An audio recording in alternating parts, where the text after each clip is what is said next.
Демек кезектеги беттешке көңүлүңүздөрдү бурабыз урматтуу телекөрүүчүлөр.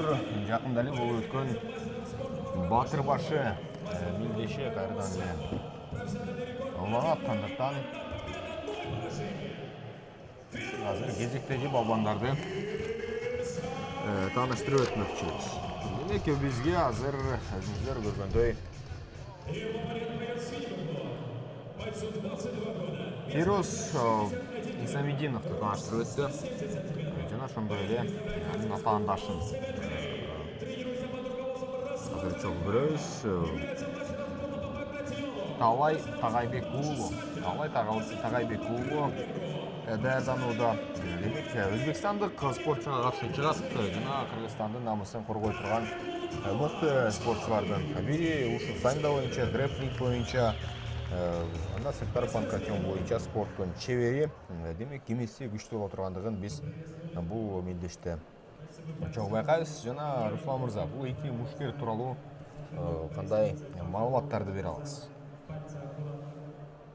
Маалыматтарды бере турган болсок, бул биздин өзүбүздүн эле талай жөнүндө айтсак, бул ушу спорттун чебери ушу заңда боюнча, грэпплинг боюнча дагы ушу өзү буга чейинки ушу башка уюмдарда да урушуп жүргөн, өзүн мыкты көрсөтүп келе аткан мушкерлердин бири.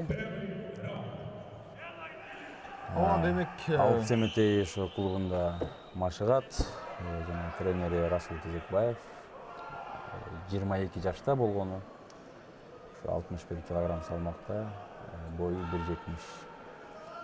Буга чейин ошо 3 беттеш өткөргөн, жеңилүү ызасын алган эмес, тең чыгуу ызасы жок. Өзбекстандык мушкер жөнүндө айта турган болсок,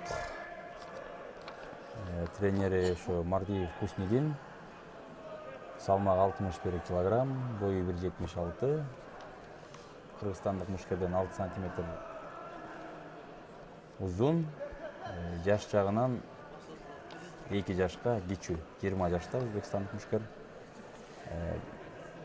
Ушу спорттун чебери, карма буруш боюнча жана боевой самбо боюнча спорттун чебери. Боевой псевдоними Боло.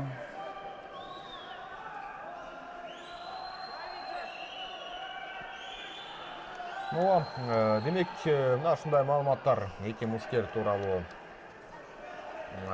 бар. Жана азыр эки тарап бири-бирин күтүү менен иштеп жаткан мезгили. Азыр өзбекстандык спортчу оверхенд соккусуна аракет көрдү, бирок атаандашына жеткен жок.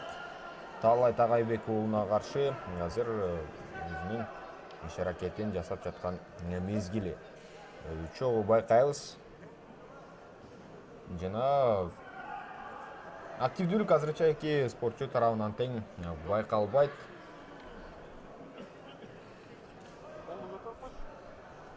Кыргыз мушкерлери негизи бул мелдеште, бул жолкусунда кандай даярдыкта келишти, алардын деңгээли кандай болду, ошол тууралуу сөз кылсак? Биздин кыргыз мушкерлери даярдык жагынан башка мушкерлерден айырмаланып деле аябай башкача бир өзгөчөлүктөрү деле жок. Ушу мушкерлер даярдангандай эле, ошо дүйнө жүзүндө кандай мушкерлер даярданса ошондой эле даярдыкта көрүштү. Бир гана жери аксап калышы мүмкүн, баягы каражат жагынан. Ар бир мушкерге колдоо керек, албетте. Мындай бир ушу беттештерге чыгуу алдында ар бир мушкерге бир 20 000 сомдон сарпталынат да, жок эле дегенде. Баягы витаминдерди ичиш керек, өзүнүн баягы кальций ичиш керек. Андан тышкары жанагы бара турган фитнес залдарга, ушундай кроссфит залдарга барыш үчүн ошо аларга ушундай бир эшик ачып бериш керек. Анан албетте жатакана жагынан дагы мындай камсыз болуш керек. Биздин баягы мушкерлер көбүнчөсү өзлөрү иштейт, өзлөрү табат, убактысы болгондо гана машыгуу залына барып атышат да. Өзбекстанда тескерисинче андай эмес. Өзбекстанда баягы өзлөрүнүн ушу мамлекет башчысы, ушу ажоосу дагы ушу жардам берет ар бир мушкерге. Булардын ар дайым жеңишин күтөт экен, кайсы гана урушта болбосун, ушу бокс ыкмасын алса, кикбоксинг ыкмасын, жана эле ушу күрөш жана ошо эреже сер урушташтарында ошо мушкерлерди аябай колдойт экен да. Буларды эмнеден байкадык? Биз баягы булар келгенде катуу даярдык менен келишет, анан салмагындагы так кармап келишет экен. Анан ошо раздевалкадан булар оозуна кие турган ушу капаны да жаңы, ушу кие турган ушу меледи да жаңы кийишет экен да. Биздин мушкерлер баягы колдонуп жүргөн, машыгуу залында колдонгон мелелерибизди эле кийип чыга беребиз да. Булар баардыгын жаңылап туруп анан чыгышат экен да. Мына ушундан билсек болот баягы буларга колдоо кандай экенин. Ооба, демек, мына ошол коңшу өлкөлөрдөн келген спортчулардын деңгээлин көрүүгө дагы мүмкүнчүлүк болду. Алардын кандай даярдыкта келгендигин, кандай бир спорттук эле даярдык эмес, кошумча дээрлик шаймандар менен келгендигин дагы айтып өттү Руслан мырза. Азыр эми беттешке көңүл бурсак, буга чейин бир аракет болду, бирок эки спортчу тең жерден күрөшүүгө барган жок. Эки тараптын тең стили байкасаңыздар, өйдө туруп мушташуу экендигин байкоодобуз. Жана бул мелдеш негизинен спорт ишкооздор, спорт сүйүүчүлөр арасында десек дагы болчу эле. Анткени ушул азыркы биз көрүп жаткан спортчулардын, мушкерлердин аракети бир аз жайыраак да, темп ушул жайыраак да сезилет. Бул жерде тескерисинче баягы профессионал мушкерлер баягы өзлөрүн ишкооздордон айырмалап, мындай өзлөрүн токтоо кармап, ар бир убакытты эсептеп анан урушушат да. Баягы ишкооздор арасында баягы убакыт да аз да, аябай динамичный иштеп бал алыш керек да. Бул жерде катуу соккулар менен баягы нокаут абалына же нокдаун абалына алып келгенге булар даяр да. Ошон үчүн баягы бири-бирине аңдып, карап, жакшылап чалгындап анан иштешет да. Бул жерде эми кичинекей эле бир соккуну кое берген болсо, эки талаштара болду. Өзүн жоготуп, өзүнө келгичекте токтотпой соккулар менен таптакыр эсин оодарганга чейин алып барып коет да. Бирок буга чейинки раундда андай болгон жок. Биринчи раунд соңуна келип жетти. Өзбек спортчусу абайлап иштеп жаткандан көрдүбүз. Бирок ошол эле мезгилде ылдамдыгы күчтүү болгон. Азыр Талайбек Гелятина калтырып жибериши дагы мүмкүн болууда. Жакшы эле бутка кирген, тейкдаунду ишке ашырган болчу. Бирок анын натыйжасында өзбек спортчусу моюндан бекем кармап алды. Бирок эми гана абалды бир аз көзөмөлгө алгандай. Талайбек капталкы көзөмөлгө өттү.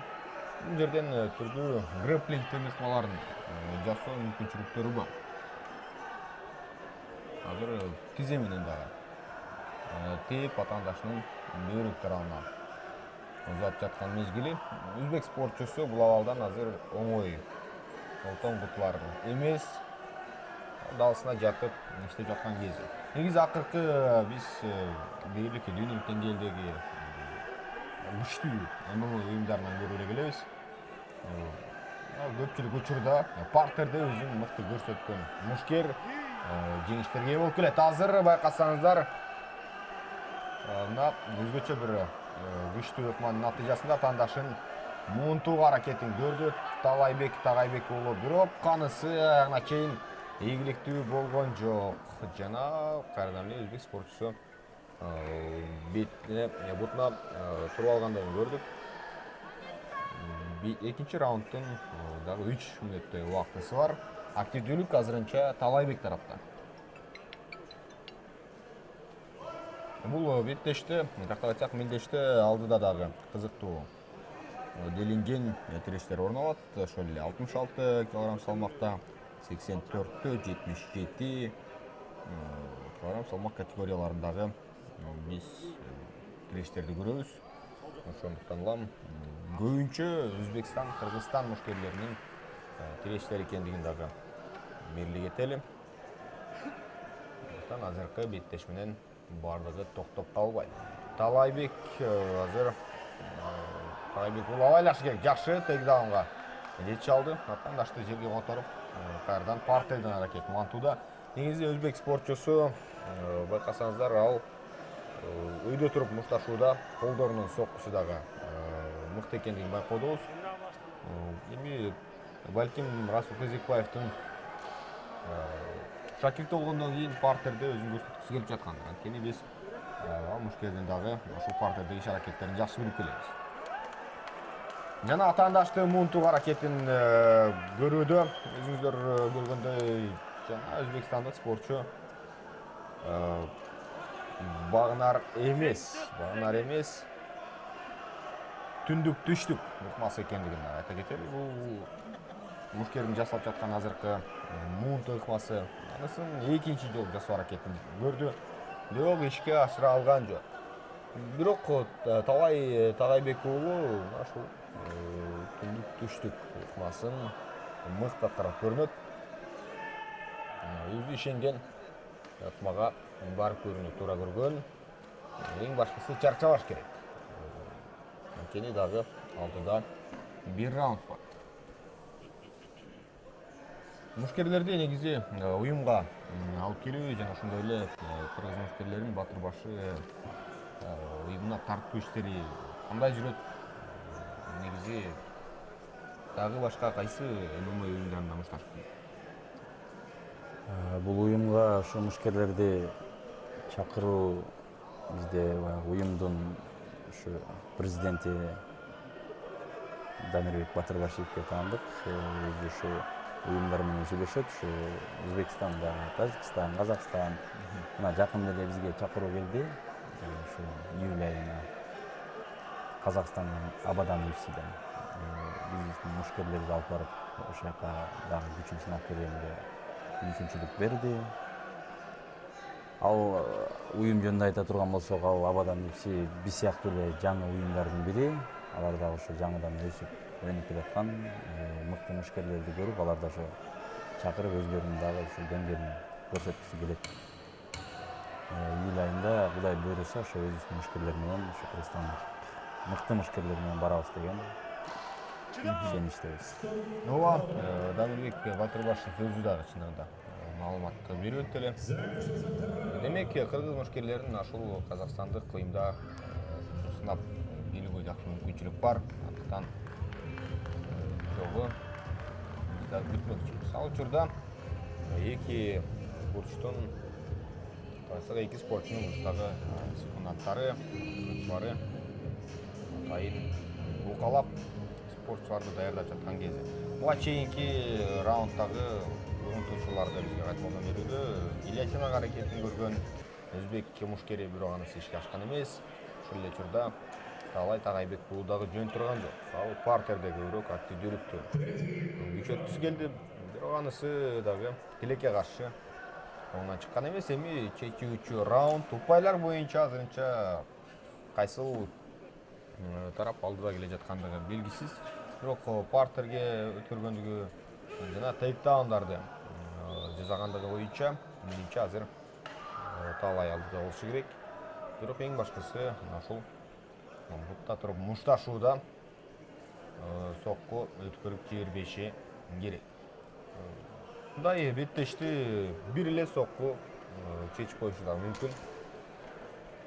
Анткени бир эле таамай тийген соккудан кийин мушкер нокдаун абалына туш болуп, андан кийин жогоруда Руслан Мырза айтып өткөндөй атаандашты андан ары соккуларын жаадырып несин аударып коюшу дагы мүмкүн. Андыктан өзбек спортчусунун күтүлбөгөн соккуларынан абайлашы керек. Ал көбүнчө турат күтүп, бирок ошол өзү туура деп эсептеген учурда буту менен же кол менен иштеп жаткан кезде кезектеги тейкдаун жана моюнду алдырбаганга аракет кылыш керек. Буга чейин дагы өзбек спортчусу моюнга бир нече ирет жабышкан, бирок ала алган эмес. Азыр эми таптакыр башкача абал жана партерде уланып жаткан кезде. Бул билишимче Батырбашы уюмунун 4-чү чоң мелдеши жана буга чейин өткөрүлгөн мелдештерден айырмачылыгы эмнеде болот? Биздин 4-чү ушу өткөрүп аткан проф левел деп коебуз, деңгээл. Өзүбүздүн ушу ушул турнирди ушундай деп атадык. Бүгүнкү күндө башка буга чейинки өткөрүп келген турнирлерден айырмачылыгы баягы биз мурун кичирээк жерлерде өткөрүп келген болсок, бүгүнкү күндө ошо Газпром Шофокто өткөрүп атабыз. Албетте ал жерде элдер толтура болду, баягы спорт сүйүүчүлөрү дагы ошо болгон спортчулардын баары Баткенден, Оштон келген аталарыбыз болду, ошону көрөлү депчи, баягы жарнактан көрүп алышыпчы. Ошо биздин мушкерлердин дагы ошо деңгээлин көрөлү деп. Бүгүнкү күндө биз бир аздан тепкич болсо дагы көтөрүлүп, акырындык менен баягы жакшы турнирди өткөргөнгө аракет жасап келатабыз да.